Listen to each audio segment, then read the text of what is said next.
Assalamualaikum warahmatullahi wabarakatuh. Waalaikumsalam warahmatullahi wabarakatuh. Silakan. Siap.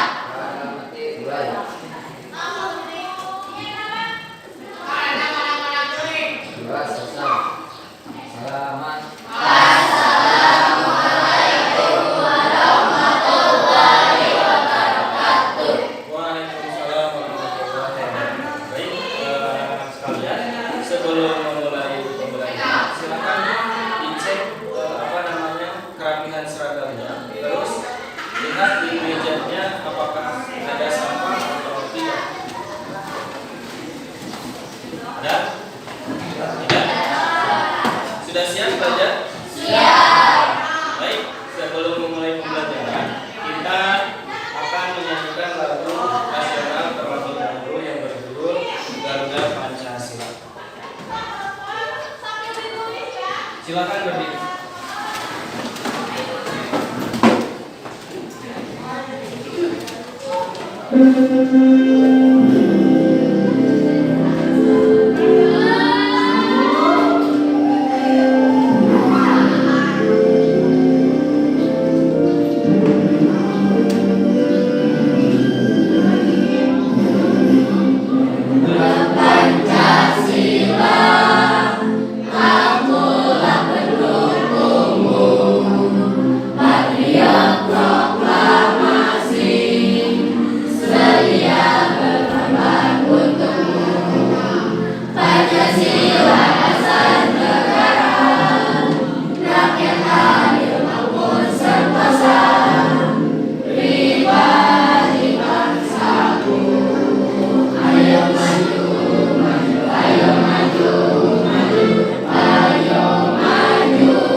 Baik, terima kasih. Silakan untuk kembali. Selanjutnya, Bapak akan absen terlebih dahulu. Apakah pada hari ini hadir semua? Hadir.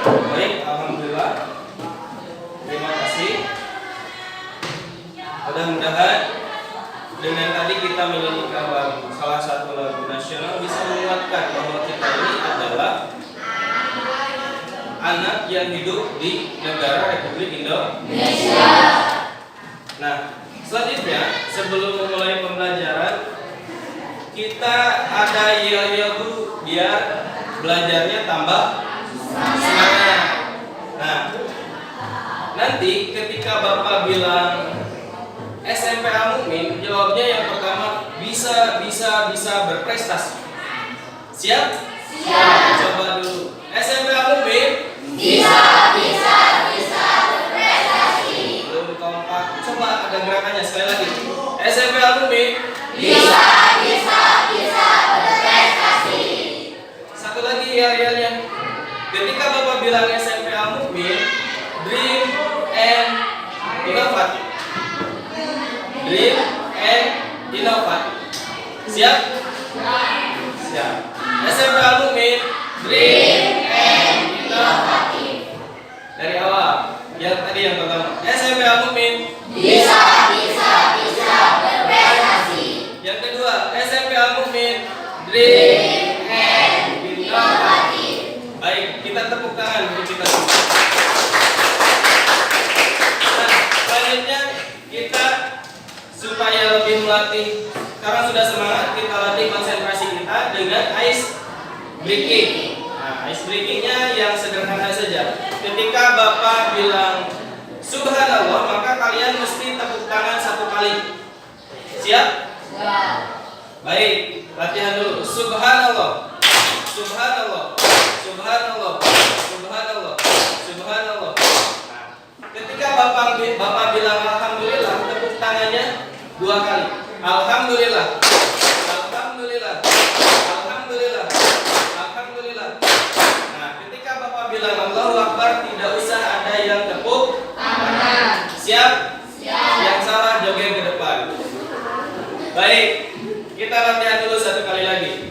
Subhanallah, Subhanallah, Subhanallah, Subhanallah, Subhanallah, Allahu Akbar.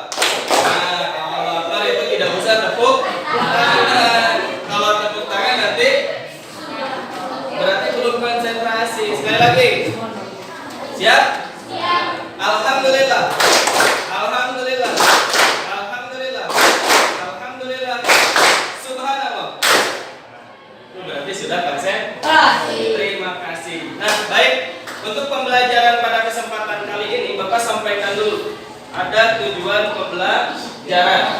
Tujuan pembelajarannya pada pembelajaran pada kesempatan kali ini yaitu kalian mesti bisa menjelaskan serta memahami makna sholat dan zikir.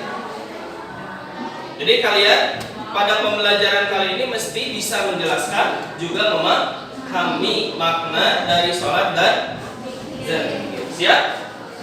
Nah, selanjutnya Bapak nanti kasih gambar. Bapak kasih gambar yang nanti kalian mesti analisis.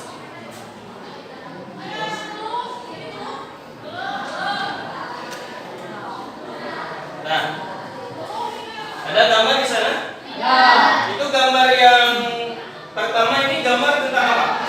Sholat. Sholatnya sambil apa? Sambil gosip. Orang yang dia sholat sambil bergosip saja tidak boleh, apalagi ketika melaksanakan sholat. Coba apa yang kalian pahami kaitan dengan gambar yang ada di depan? Siapa yang mau? Ayo Raisa. Jadi di gambar itu ada orang yang sedang sholat tapi sambil bersih. Lalu di gambar yang kedua ada orang yang aku nih sombong di kelingkingnya. Terus? Nah, jadi kedua gambar tersebut bisa menjerumuskan kita ke dalam neraka. Betul. Jadi gambar yang pertama ada orang yang ketika sholatnya itu sambil ngobrol. Boleh tidak kita sholat sambil ngobrol? Tidak boleh. Berarti kalau sholatnya sambil ngobrol itu akan mendapat pahala atau mendapat dosa? Dosa. Maka nanti akibatnya kemana? Masuk ke dalam neraka. Gambar yang kedua ini salah satu gambar. Ini orang yang sombong. Betul. Dan orang yang tidak mau berzikir itu termasuk ke dalam orang yang sombong. Maka orang yang sombong seperti ini pun sama, nanti akan masuk ke dalam neraka. Baik, kita akan masuk pada gambar yang selanjutnya. Nah, coba di sini ada yang mau apa yang dipahami dari gambar yang selanjutnya ini? Laki-laki? Najril, kalau kamu lihat gambar seperti ini, apa yang ada di otak kamu itu? Apa? Sholatnya bagaimana? Sholatnya khusyuk. Terus yang kedua? Zikirnya? Khusyuk. Terus ketika sholatnya khusyuk, zikirnya khusyuk, maka akibatnya kita akan masuk ke dalam surga. Betul. Kalau yang gambar yang pertama ada gambar orang yang sholatnya itu tidak khusyuk sambil ngobrol. Nah kalau ini gambar sholatnya itu khusyuk, terus zikirnya pun khusyuk. Orang yang berzikir itu tidak termasuk orang yang sombong. Maka nanti kaitannya, akibatnya ketika kita sholatnya khusyuk, zikirnya juga khusyuk, maka kita nanti akan masuk ke dalam surga. Karena sholat itu salah satu amalan yang nanti akan pertama kali ditanyakan oleh Allah ketika pada hari kiamat. Jadi hal yang pertama yang akan nanti ditanyakan oleh Allah kepada kita pada yaumul hisab itu adalah sholat. Maka sholatnya harus khusyuk, salah satunya.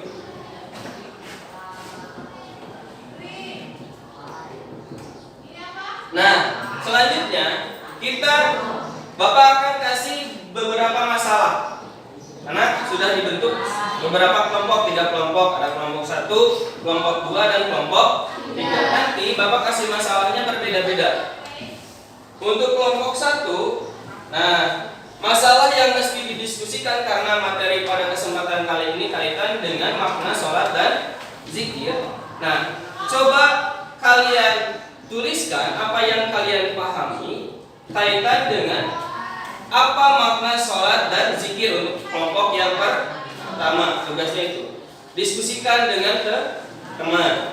Yang kelompok yang kedua, tugasnya itu mengapa sholat dan zikir penting dilaksanakan. Silakan didiskusikan dan nanti harus dipresentasikan. Yang ketiga, bagaimana dampak sholat dan zikir bagi kehidupan. Jadi kelompok yang pertama makna sholat dan zikir, kelompok yang kedua kaitan dengan mengapa sholat dan zikir itu penting dilaksanakan, dan kelompok yang ketiga untuk didiskusikan bagaimana dampak sholat dan zikir bagi kehidupan. Baik, silakan didiskusikan. Bapak kasih waktu 30 menit untuk mendiskusikan dan nanti mesti dipresentasikan. Silakan didiskusikan.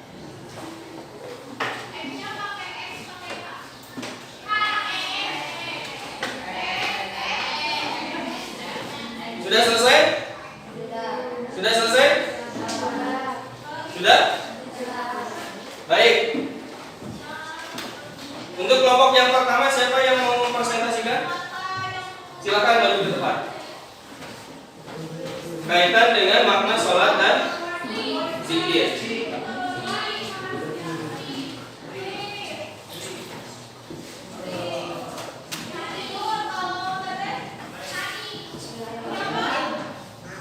Jadi makna sholat itu secara bahasa, sholat diartikan sebagai doa atau doa meminta kebaikan.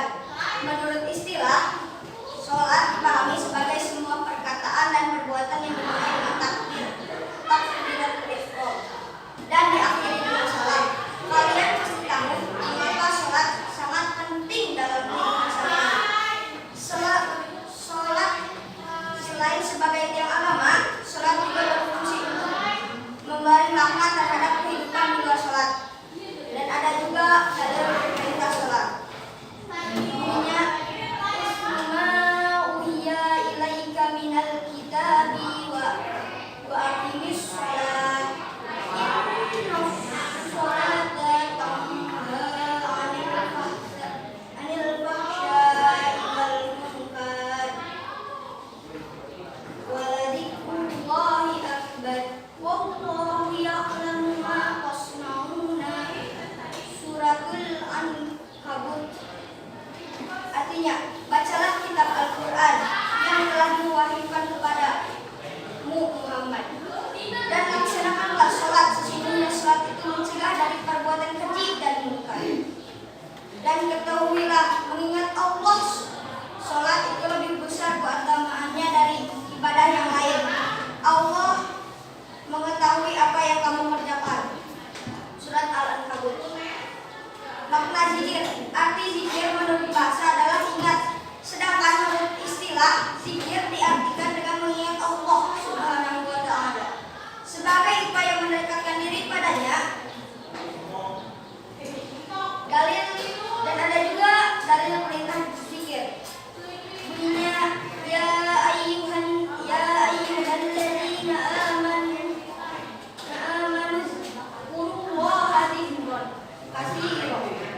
ucapan, yaitu pengucapan lafal yang di dalamnya terdapat keagungan. Namanya, contohnya adalah tahmid, tasbih, tahlil, dan takbir, membaca Al-Quran, dan sholawat. Dan yang ketiga, menaati perintahnya dan menjauhi larangannya merupakan zikir dengan perbuatan, pernyataan. Assalamualaikum warahmatullahi wabarakatuh. Waalaikumsalam warahmatullahi wabarakatuh. Jadi betul. Jadi makna sholat itu, sholat secara bahasa tadi apa disampaikan? Doa. Terus secara istilah, sholat itu ialah secara istilah ialah jadi setiap ucapan dan perbuatan kan ada gerakan di dalam sholat.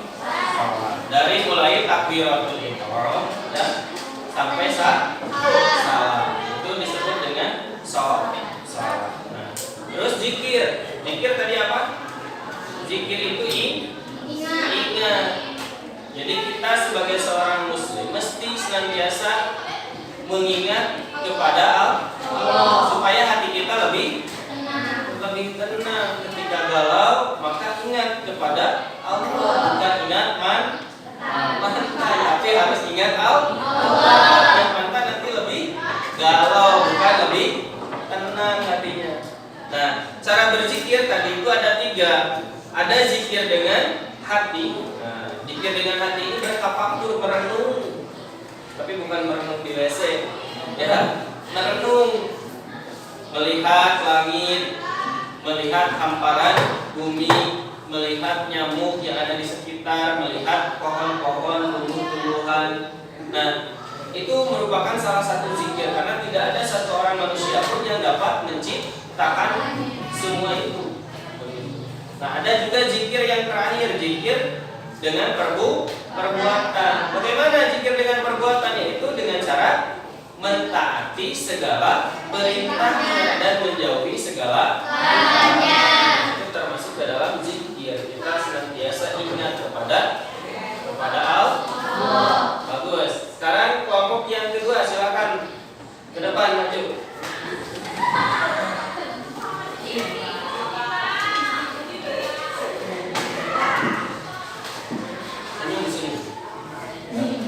Silakan. Waalaikumsalam warahmatullahi wabarakatuh. Sholat dan zikir memiliki signifikansi dan pentingnya sendiri dalam kehidupan seorang muslim. Berikut adalah beberapa alasan mengapa sholat dan zikir penting dilaksanakan. Kewajiban agama. Sholat merupakan salah satu dari 5 rukun Islam dan merupakan kewajiban agama bagi setiap muslim. Dalam Islam, sholat adalah secara utama untuk beribadah kepada Allah Subhanahu wa taala. Melaksanakan sholat secara teratur adalah bagi integral dari praktik keagamaan seorang muslim. Komunikasi dengan Allah. Sholat adalah sarana komunikasi langsung dengan Allah Subhanahu wa taala. Dalam sholat, seorang muslim berbicara dengan Allah melalui doa dan membaca ayat-ayat suci Al-Quran. Sholat memberikan kesempatan untuk berbicara kepada Allah, memohon ampun, memohon petunjuk, dan mengungkapkan rasa syukur dan ketaatan kepadanya. Meningkatkan kesadaran spiritual. Sholat dan zikir membantu meningkatkan kesadaran spiritual seorang. Saat melaksanakan sholat, seorang muslim fokus pada ibadah dan memusatkan pikiran pada hubungan dengan Allah. Zikir juga membantu seorang mengingat Allah dalam berbagai momen sepanjang hari, sehingga membantu memperkuatkan ikatan spiritual dengannya.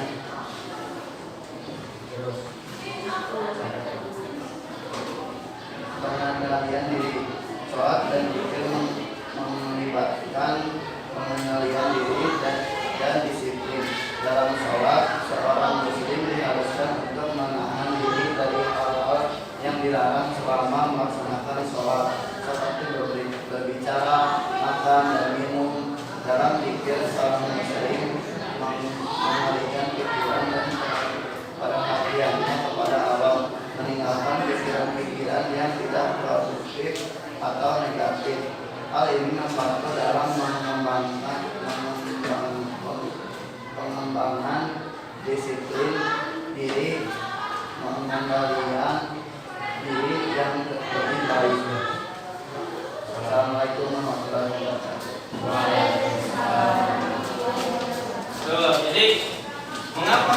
dan zikir itu penting bagi kita.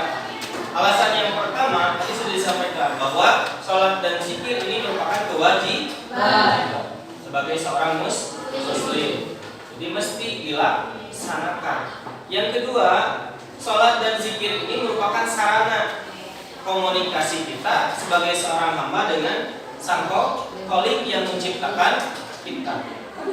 Yang ketiga, dengan sholat dan zikir itu dapat meningkatkan kesadaran spiritual.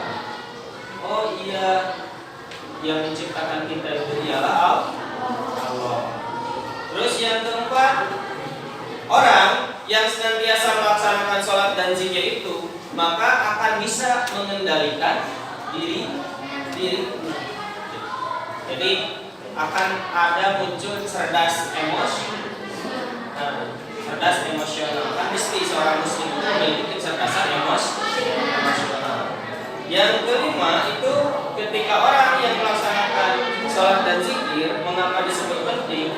Itu akan senantiasa mengingat tujuan hidup seorang manusia apa? Wa ma khalaqtul jinna wal insa illa liya'budun. Jadi tujuan hidup kita di muka bumi ini tiada lain hanya untuk beribadah kepada Allah. Dengan caranya dengan sholat dan zikir. Terus yang keenam juga kenapa penting? Karena dapat meningkatkan kualitas hidup. Jadi dengan sholat dan zikir itu bisa meningkatkan kualitas hidup kita. Baik, yang terakhir kelompok yang ketiga kaitan dengan bagaimana dampak sholat dan zikir bagi kehidupan. Silakan.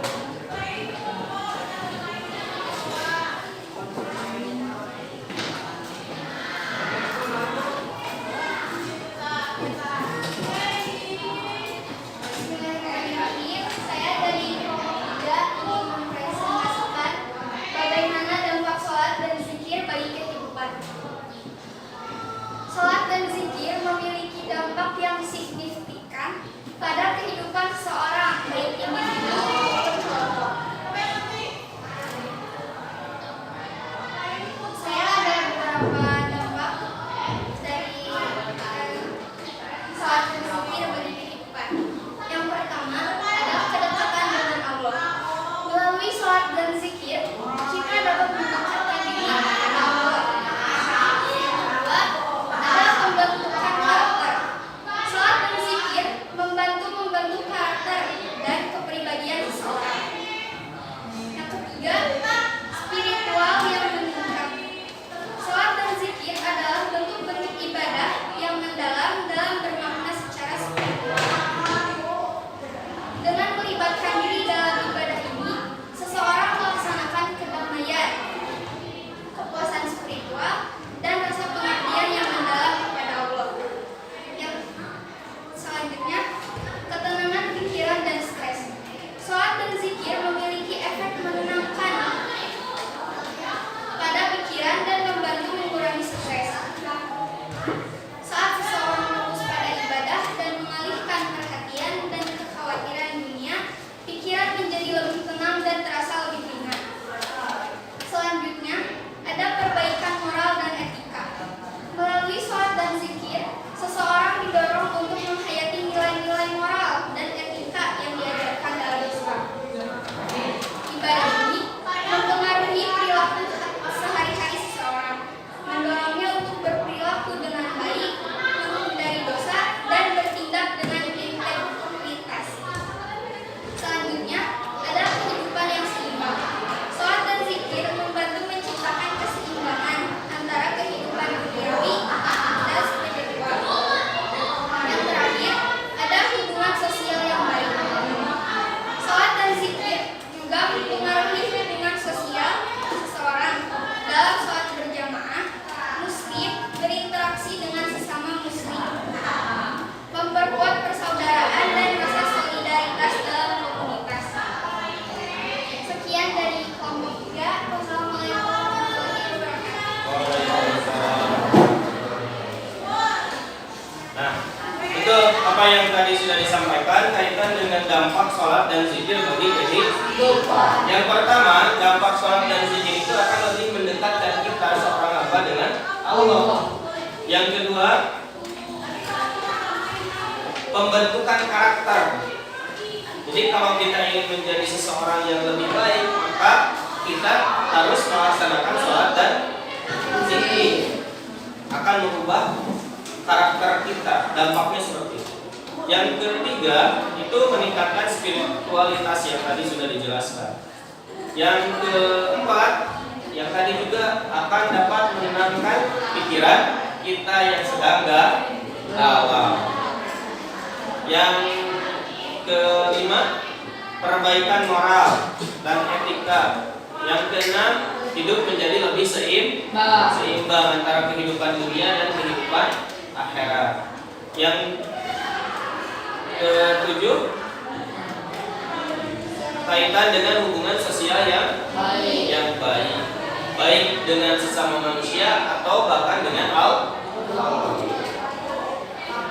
Nah, selanjutnya dari mulai tadi kita melihat gambar, terus juga kita sudah berdiskusi kaitan dengan makna sholat dan zikir.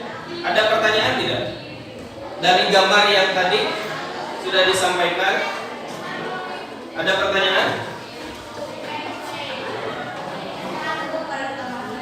Ada? Apa?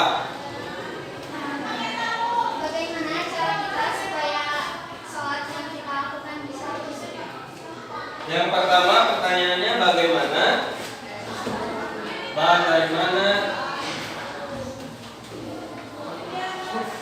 cara apa? Cara supaya kita melakukan sholat dengan Cara melaksanakan sholat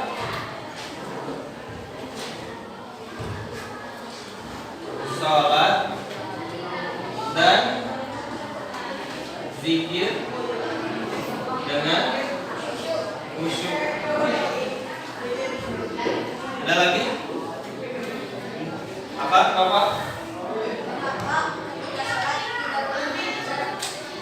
Mengapa ketika sholat tidak boleh berbicara? Ada lagi? Ada lagi? Sudah? Coba, ada yang bisa jawab tidak? Dari pertanyaan yang pertama, bagaimana cara melaksanakan sholat dan zikir dari khusyuk? Ada yang bisa jawab? Najril? Fokuskan diri kepada Allah. Yang pertama harus memfokuskan diri kepada Allah. Terus apa lagi? Ada lagi? Selain fokus kepada Allah, apa lagi? Ada tidak? persiapan sebelum sholat. Persiapan sebelum sholat. Persiapannya apa? Niat. Yang pertama, diawali dengan niat yang tulus ingin melaksanakan sholat ataupun zikir. Yang kedua tadi apa? Fokus pas ketika melaksanakan. Yang ketiga apa? Paham terhadap makna apa yang kita baca. Maka itu akan meningkatkan kehusuan kita ketika melaksanakan sholat dan zikir. Pertanyaan yang kedua, mengapa ketika sholat tidak boleh berbicara? Kenapa? Beribadah. Hah? Beribadah. Karena sedang beribadah. Apalagi? Kenapa tidak boleh berbicara? Karena yang namanya sholat itu ada rukun dan syaratnya. Tidak bisa seenaknya. Kata Rasul, "Shallu kama ra'aitumuni usolli." Sholatlah kalian seperti aku sholat. Rasul ketika sholat berbicara? Tidak. Berarti kalau orang yang berbicara ketika sholat itu sholatnya yang pertama tidak sah, yang kedua tidak akan mendapatkan tapi malah mendapatkan dosa. Karena sholat itu merupakan sebuah kewajiban. Kalau wajib itu ketika dilaksanakan mendapat pahala, dilaksanakan dengan sebaik-baiknya. Tapi kalau tidak dilaksanakan mendapatkan sebuah dosa.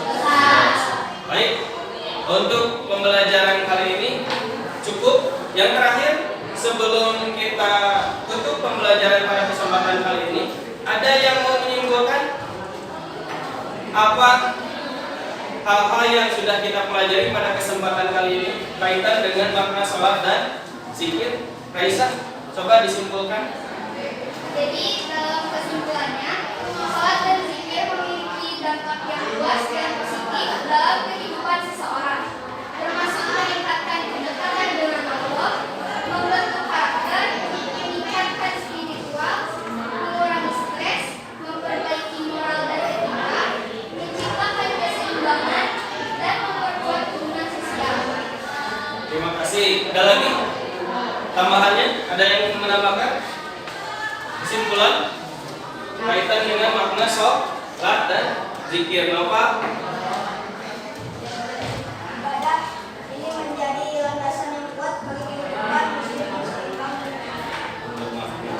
Jadi yang pertama tadi pengertian sholat itu, sholat disebut dengan secara bahasa kalau secara istilah sholat itu merupakan rangkaian dari ucapan serta perbuatan dimulai dengan takbiratul ihram dan diakhiri dengan salam. Dan sholat juga penting, sholat dan zikir ini penting kita laksanakan. Karena apa?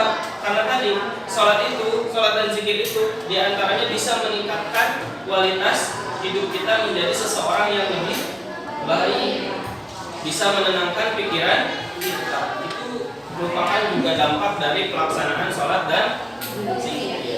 Yang terakhir sebelum ditutup pada pembelajaran nanti masih tentang makna